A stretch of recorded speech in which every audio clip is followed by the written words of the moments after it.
On the Cusp and Off the Cuff. That's the name of this show. And I am here with Sean Darby up here in Choteau, Montana. Did I say that right, Sean? You did. All right, I'm on a lawn chair. I'm going to pull it closer here. Hold on. Y'all can hear it. I'm in a log cabin right now that's being constructed. Sean builds log cabins up here in Choteau. And about where in the state, if you're looking at Montana, where are we in the state? We're north, central, and a little bit west. So if you were to look at a map and find the Rocky Mountain front, where that meets the prairie in northern Montana, that's about where we are. And you can see that mountain range from here. It's beautiful. Yeah, thanks. Yeah, we love it. Yeah, we love coming up here. This is our second time here. And the reason, first of all, I do like one episode a month, just an update, kind of a life update type thing. And I haven't updated anybody really, except maybe just close family knows that we're up in Montana. And I'm looking around admiring this log cabin that you're building.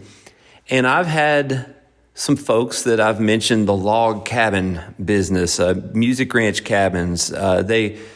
Friends of mine that know about Frank Smith and how he's hired us to play music, and he's outfitted us with this truck and this camper that we travel around in. And it's almost hard to explain to people Frank Smith and Karen Smith and Music Ranch and what it is and what's going on and what are you guys, it's unbelievable. All the blessings we've received by just being around Frank, from education, the knowledge that he shares, his generosity just in general. But overall, the thing that I wanted to focus on today is the log cabin part of Music Ranch cabins. And you are the man to talk to because, Sean, I think you're the most passionate guy of these cabins that I know, besides Frank, and maybe more than Frank in some ways. Is that fair to say? Oh, that may be. I don't know.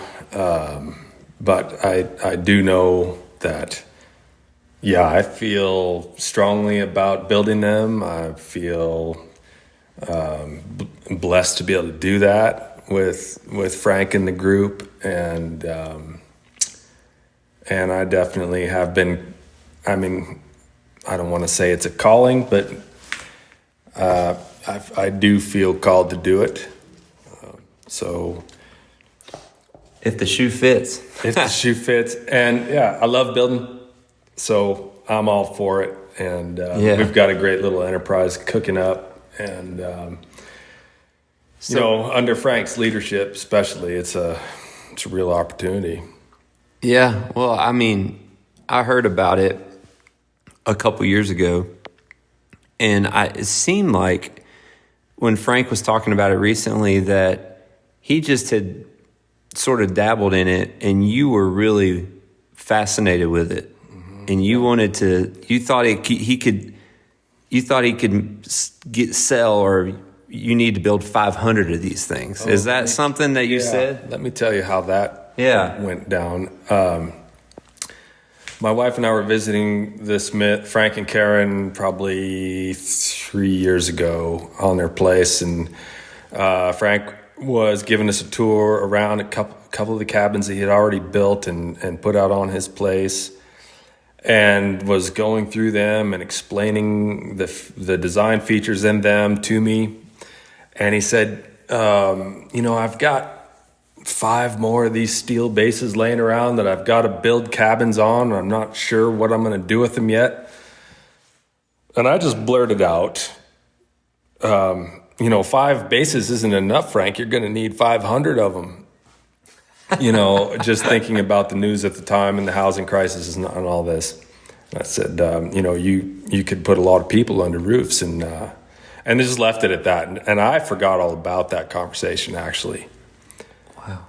We went home, went on with our lives. At the time, I was working as a full service general contractor around the Choteau area, and 6 months later, Frank called and he goes, "Do you remember that conversation we were having about the bases sitting in the yard out here?" And I said, "No."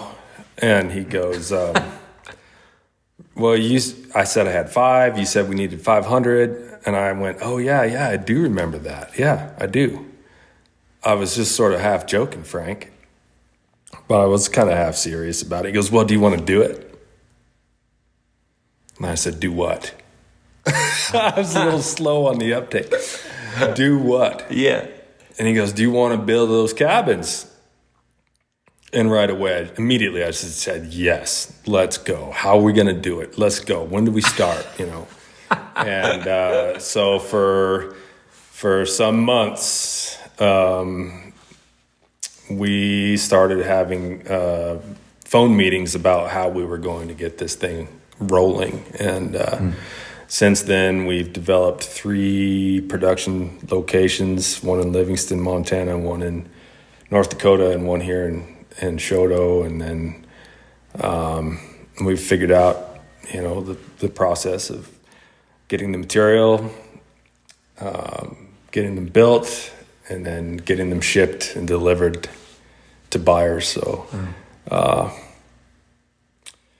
we have a lot of work to do, to fill in the voids, the missing pieces of, a legit business. And so we have people to hire and website to build. And so there's still some missing parts, but I think we're on a roll. Well, especially now that I'm up here, I agree. I just went to a location where a guy bought 4 of them, and you've been delivering these. That's right. And I love that you learned trial by error how to load them and drive them down the road. We made some mistakes, that's for sure. But that's how it works. But so for the people that I know in my life, when I try to explain these cabins, I mean, first of all, it's ridiculous because it's like trying to explain something I know nothing about. You know what I mean? I'm still learning. I mean, I think I can explain the glue lambs. I'm looking at them now. We got 3 of them here. Mm-hmm. And this is a 24 by 12. Mm-hmm. And the steel plate, but can you go into what makes these cabins different and why you were intrigued, why you even made the half joke of Frank, you're going to need 500 of these steel plates. Yeah. Well, right away, I would say that they're accessible to a wide range of people, and adaptable to a wide range of sites. The design features, which are Frank's simple genius, are the steel base, which is a fully enclosed steel pan, essentially, with a steel framework in it, off of which we build the upper part of the cabin. And that steel base allows us to pick the cabin up, put it on a trailer, move it around, set it on the ground somewhere else. We can drag it across the ground. We can chain up to these things and drag them across the ground. The steel base is essentially the same thing as a big rectangular snowboard. You can drag it across the grass. But it's tight, welded tight, so that it's weatherproof, waterproof. And like I say, it's the cabin's built-in foundation. So if you have a leveled up piece of ground or leveled up pad of gravel, you don't need to pour concrete. You can omit the cost of that foundation from your entire project. So at the same time, you can set it on a slab if you want, or you can anchor it down to piers if you want to, but you don't need to. And then moving up through the building, the next little piece of genius is the roof frame system, which is a system of glue lamb beams, which allows us to put rough openings anywhere. allows us to put cantilevered overhangs on each end, 6 feet on each end, to offer space for something. It's up to your imagination. It could be those overhangs could become another room, or they could just become a screened-in porch, or just a place to grill food, whatever. I've seen bathrooms. Bathrooms, yeah. And if you wanted to open up one wall completely, you could do that, and the glulam beams would still carry the roof. So you could bump out or add on or put 2 cabins together, which we've already done successfully on this one project that you saw. Yeah. Where we had 2 cabins put together in an L shape and quite a bit of wall chopped out of one to do it. So there's real strength. They're rugged. And they look great. Well, thanks. Yeah, and that's Frank's design. Frank Smith is the designer behind these things. Has he ever brought up what made him design one? I mean, what? Because normally Frank designs out of necessity or to solve a problem. Yeah, I think he probably felt like having a couple of guest cabins on his property. With the music ranch especially. Yeah. Maybe he could put people up that needed a place to stay when they're visiting. But don't quote me on that. I'm going to have to save that question for Frank. Yeah. Well, one of Frank's, I would say, I'm stuttering around here trying to figure out the way to say this. Frank likes the idea of mobile and going around things. So, if there's a million codes involved, it's like, what can we do to involve to not have to deal with as much of that as possible? And I know, like, for instance, for us, the Music Ranch box truck can turn into a stage. Mm-hmm. And one of Frank's goals with that was, he said, you don't have to deal with a festival, you don't have to deal with a theater. You just pull into a cornfield and you can do a concert. Yeah, that is his thinking, yes. Yeah. And the cabins have that same kind of premise about them, where you can just drop these things. And sure, if you're going to add power and plumbing and different things, you're going to have some stationary aspects to it. But I think what he was trying to do on his property was just avoid having a bunch of places that are adding to, like, Music Ranch has 12 cabins on it. No, it just has buildings that are floating around. Yeah, they're impermanent structures. They essentially are no more permanent. Well, once you hook them up to some power and some water, that adds some, they're tacked down somewhat by that. Yeah. But it's almost like an RV, right? It's almost like an RV. You can disconnect them. He's got a great system of hooking up utilities to these things, so that utilities actually go out through the wall and then into the ground in an insulated structure outside the building. But like an RV, you can disconnect the cabin and then pick it up and roll off with it. So it's so funny when you say roll off with a cabin. It takes some work, there's no doubt. Well, you said you've gotten to where you can load one in 6 hours. Is that right? Load it on a trailer, chain it down, and deliver it to its site locally. Yeah. Drop it off, pack everything up, and roll home and be done for the day. Yeah, so we've got it down. We've got it figured out. And if we were to ship to the next town, say 20 miles from here, or 200 miles from here, or 2,000 miles from here, we now know what we're doing. Right. And in terms of making a delivery and a drop off and a hookup to utilities. So we're pretty confident in that, and we're looking forward to doing some shipping out of state. We'll see.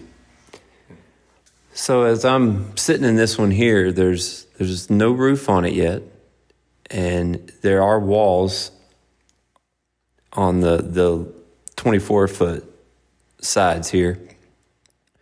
And I'm wondering what kind of insulation y'all put in there. What do you do for that? Yeah, so on the log version, it's the logs themselves that are the insulation. This one here, and some of the other ones are stick frame versions where they're 2x6 walls, and we spray in expanding foam insulation into these walls, and then the roof, the ceiling and roof are insulated with foam insulation as well.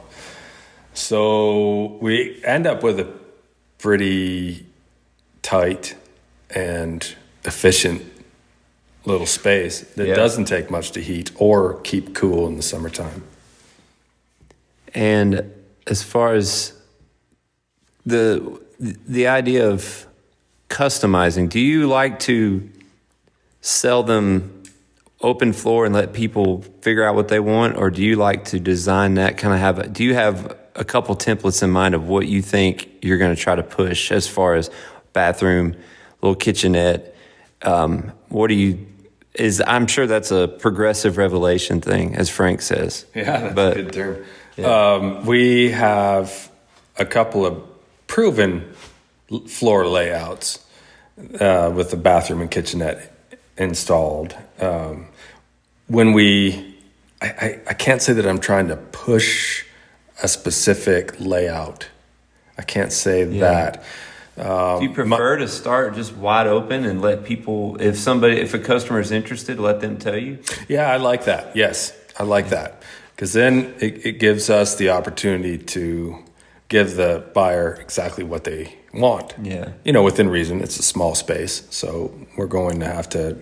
There's some concessions when you're making things fit in a small space, but right. I like to start with the bare footprint and walk through some potential layouts with the customer. Yeah. And for me, I feel right at home doing that, just because I've spent a few decades at this point working on custom homes and big remodels and finding out what people like on the front end and trying to design it and budget for it on the front end before you ever start work. So they know what they're getting and they know how much it's going to cost. So we'll do the same thing with these cabins. It almost, the folks can't see because we're not on video, but you smile a lot when you're talking about this. Oh, do I? Is this your dream job? Maybe.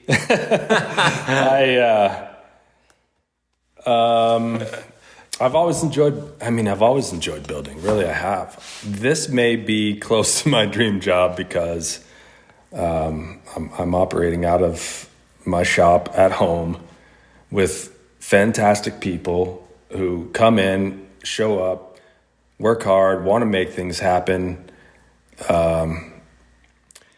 And I'm working with this group of people, Frank Smith and his team down in Livingston, Ryan Kaplan and Sonny Kaplan in North Dakota, hopefully Adam Pope out of Tennessee. We'll drag you into this thing kicking and screaming. Well, we've got some things going, and we'll talk about that. Yeah. As a matter of fact, I guess now's a good time to bring it up. So Go for it. When we were here in September last year, so right now it's July of 2025, in this shop, you had a cabin that's now sold. It's on somebody else's property. Yeah. But that cabin, well, actually it was out in your yard. So we went out in your yard. We looked at this stick frame, beautiful cabin that you'd built. And we're standing in there talking. And the acoustics were just pretty amazing. So I just nudged Amy. I said, hey, start singing. And she sang, and I sang a little harmony. And I just right then got an idea that, because Frank had asked me, where do you think music and cabins intersect?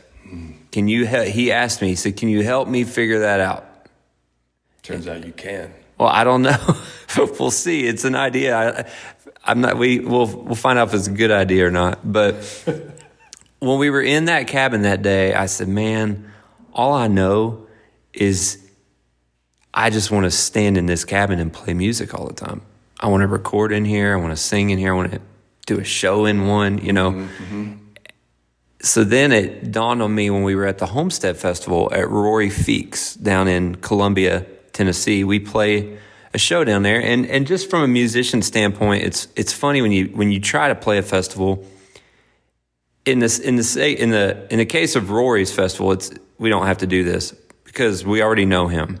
But for most festivals, if you don't have an agent working on your behalf, I mean, you're emailing them, you're pestering them, you're trying to get on a slot on the festival. Right. And if they give you a slot, it's for hardly no money, and you don't care because you got a slot, and you're just so glad. And it's at 2:30, and you're down by the food trucks, and there's 17 generators going. Okay. And there's people walking by, or you're down by the hay bales, and now it's raining and the wind is blowing and people are running for shelter and they're not coming close to you, and you're still trying to play your set. And you just go, well, this is okay because we got to play this festival. Okay. And I've been doing this 20 years, and that's the mentality you have to have. Mm-hmm.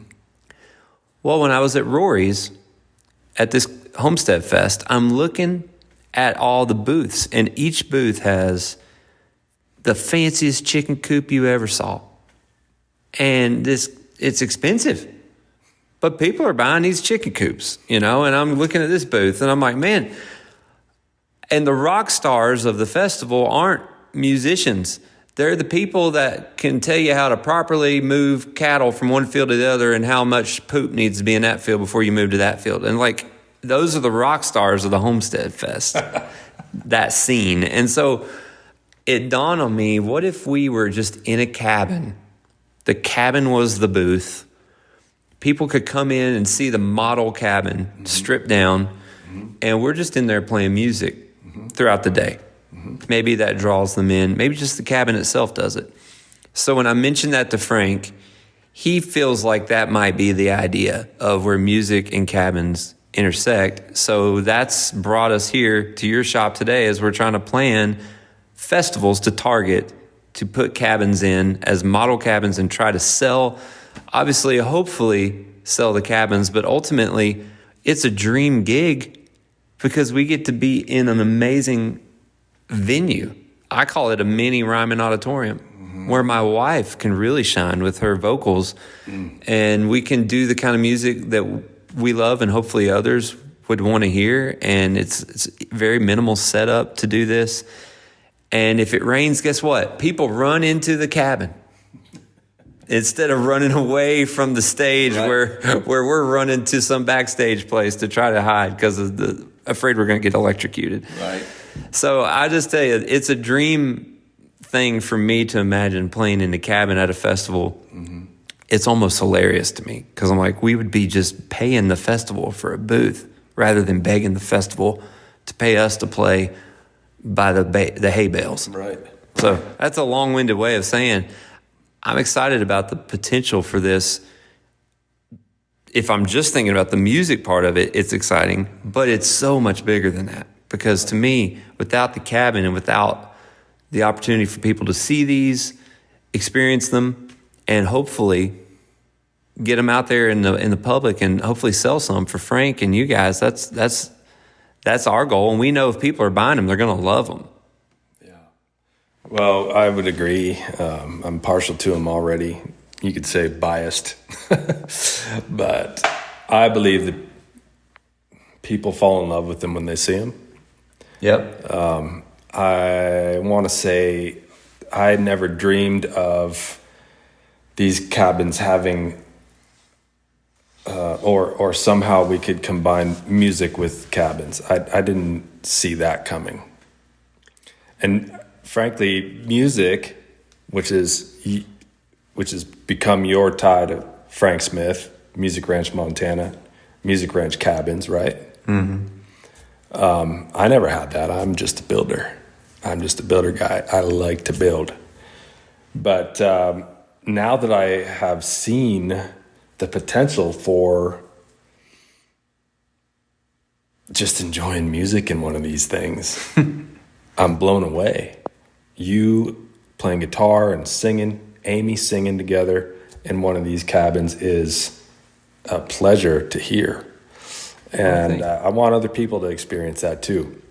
If that means someone somewhere decides that they would like to take one of these cabins home, make it their own little cozy place, awesome. That would be great. Please do. Clear the shelves, folks. Right. But, so anyway, not sure where I was going with that, but I just appreciate that you enjoyed that. And today we actually got to go in a cabin, one that has already been sold. You have a good relationship with the customers, so we went over there and they let us go in the cabin and sing, and it's really cool. It's just amazing. I'm thinking about buying one myself to have on the property, so we could go out there. Yeah. Sean says, so am I. Yeah. But man, great job with these, and I also you're working on this. Tell us about your partner you're building these with. Yeah, John Long, fantastic guy, has been in here helping me build these cabins, and he can do anything. Exactly the type of guy you'd want to be working with. Just a phenomenal individual, and a local here too. And so right now it's just the two of us in this shop. So we're able to adjust and make changes pretty quickly. That's the upside of that. The downside maybe is that there's a lot of work to do for two guys. But there's been talk about my father-in-law, is actually my wife's stepdad, Joey. Initially there was an idea that maybe we might actually be building them in Tennessee, and that may still turn out to be the case, depending. I guess it depends on how much demand there is for them. Right. That's going to be the important part. But there's already, you mentioned there's 3 factories. What I call them cabin factories. Yeah. That's goofy, but that's what I call. So you got one here. There's one in North Dakota. Ryan and Sonny Keplin are building them up there. And of course, Mark Crawford, who works with Frank Smith over there at Music Ranch. Right. Mark's been building them kind of alongside with Frank and for Frank since the beginning of that, right? Right, which is maybe 10 years ago. Yeah. Frank initially started with one, put it on his place, built another one, put it on his place, built the third one, same thing, put it on his place for friends, family members. Mark has been doing all that work. Mark and his wife, Annie. Yeah. And we love Mark and Annie. We just played at their church the other day. So we end up hanging out with them quite a bit when we're in town, and hearing his side of things from the cabin and yours. In a week, I'll be talking to Ryan Keplin. I'll be up there at his place. So yeah, it's fascinating to see these little factories being empowered essentially by Frank. That's right. And that the beautiful thing is, Frank asked you, do you want to do this? And didn't just leave you out on an island to figure it out. He actually has helped you get going with this. And if it's okay for me to say, I mean, you obviously bring so much to the table with your own building here and everything. But Frank, how involved is he? Frank talks about he doesn't ever want to micromanage anything. He's very anti-micromanage. And so how does that work with your personality? And what do you like about that? Well, I like it quite a bit because it allows me to do what I've already done for a long time, but we're also not just sort of out there flapping in the wind. If I need help, if I have a question, if I need to pick Frank's brain about something, then he's right there. Like he will drop whatever it is he's doing to help me out. Anyone really, and so I love it. Yeah. And you talk with Ryan and Sonny, and one of the things that you told me, if we start building these, and this is actually to make my friends feel better, because my friends are like, what? You're going to what? Because they know I can't even hardly, I can change oil in my car, kind of, but they're like, okay, what? You're going to. So if I said, I'm going to start, we're selling these things. And let's say, because he's for putting a cabin factory down there in Tennessee. And if it were to all play out that way. I hope it does. Well, I just hope that it's worth it. That's all. I'm just going to make sure it's worth it. One of the things that gives me the most comfort is knowing that you're just a phone call away and you might be a plane ride away in case I needed you. That's right. That's correct. Yeah. See, my friends need to hear this to know I ain't going to be left. Like, you're just going to start building these for this guy? Yeah. Well, yeah, you've got a bunch of help in your back pocket. Like phone call away, potentially a trip away. But Joey is also, obviously, he came up here to see the shop. He came up here. Yeah. We met. We talked. And he's more than capable. He's a capable guy. He's got great ideas. He'd be a great one for that Tennessee shop, and it sounds like he'd be willing to jump right in. That's my wife's stepdad, my father-in-law there, and him and my mother-in-law Becky are wonderful people and good people to have in our corner. She's watched our kids many a gig that we've played around Nashville. It's been a blessing to us. Yeah. But man, I appreciate you taking time to tell me about this and show me this. You basically took the day off so you could show me and Amy around. Let us do a video in your cabin or in a cabin that you sold. And do you talk anything else you want to say? Yeah, I would say I appreciate you being here. Oh man. And showing me some things about these cabins that I didn't know. Well, what did I show you that you didn't know? Number one would be the potential for music. Oh. And cabins to combine. And then I'm not really taking the day off. You and I are getting a bunch of work done today, and I just want everybody to know that. Like, we're setting up a potential first festival. That's right. Where you and Amy essentially put one of these cabins on your back and sing. Should we announce it? Like, is that okay? Yeah. I mean, no one here cares. It's not listening to this. It's not set. If it doesn't happen, they're not going to be disappointed. We're talking to the right people. Yeah. Hey, people. So we're going to be maybe doing a festival up here end of September in Choteau, Montana, where we put up a cabin. And that means when you say put up a cabin, it might sound like a lot more work. You're talking about dropping it. Yes. Laying it down in the middle of the festival. Yep. That's our idea. That's the concept. Right. And then we walk in and we basically do mini shows throughout the day. You're there to interact with folks about the cabin. Talk about it. Yep, that's it. And then maybe at that point maybe there's a website by then. I don't know. But it doesn't matter because there you are and there's the daggone cabin. Right. That's what I love about this world up here. People that walk in these cabins, they can directly interact with the guy who builds them. They can tell him what they want. They're not ordering it on Lowe's.com. That's right. That's right. And that's what we need to get back to. Right. We need to get back to that personal touch stuff. And I love that y'all are focused on the right things. Like you got the main thing, mm-hmm. which is the quality of the cabins.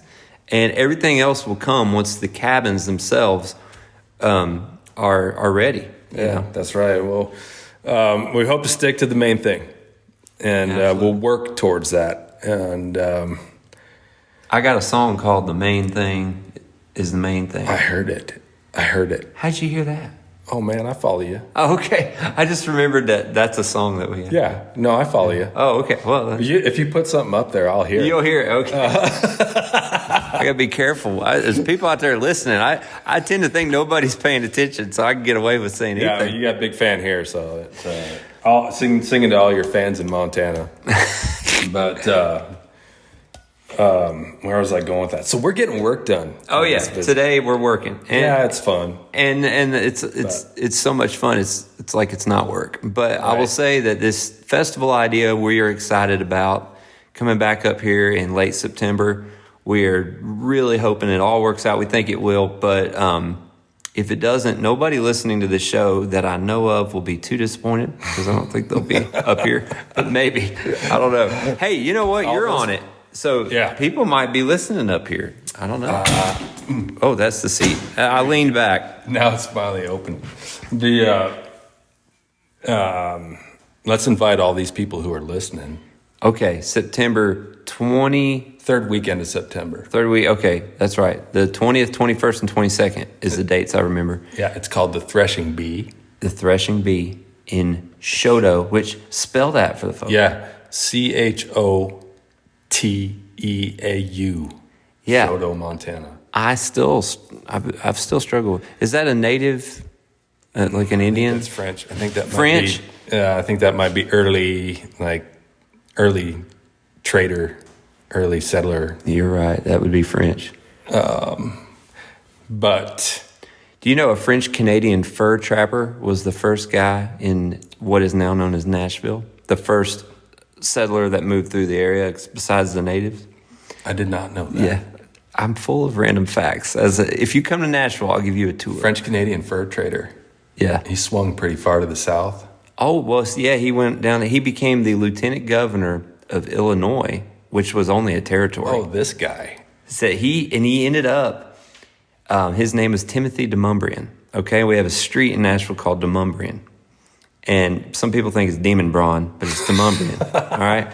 And Timothy de Montbriand is known as the Wilt Chamberlain of the 1700s. He had kids in every wheat field and every wooded path, everywhere. He had wives and kids. This guy was pretty busy. Yeah, he was busy. Well, this podcast has taken a turn. It's all right. So we'll go ahead and wind it on down. Do you end up chopping some of this out? No, I will not. Okay. I could, but why? Why not? Let's just. Well, I love it, man, and I'm glad that you're here. And I really love the idea of combining this cabin effort with a musical effort, which you and Amy bring. It's just awesome. People, you got to listen to these popes singing in the cabin. It is awesome. Well, thank you, Sean. Thanks for building them. And we can't wait to learn more from you about how these things are put together and done so well. High quality. What was it we coined a new term today? These cabins, they're not for everybody, but they're for anybody. Yes. Yeah. That's perfect. Thank you. Coined a new term. We'll run with that one. Yeah, we'll run with it. All right. Well, signing off on the cusp and off the cuff right here with Sean Darby and Adam Pope.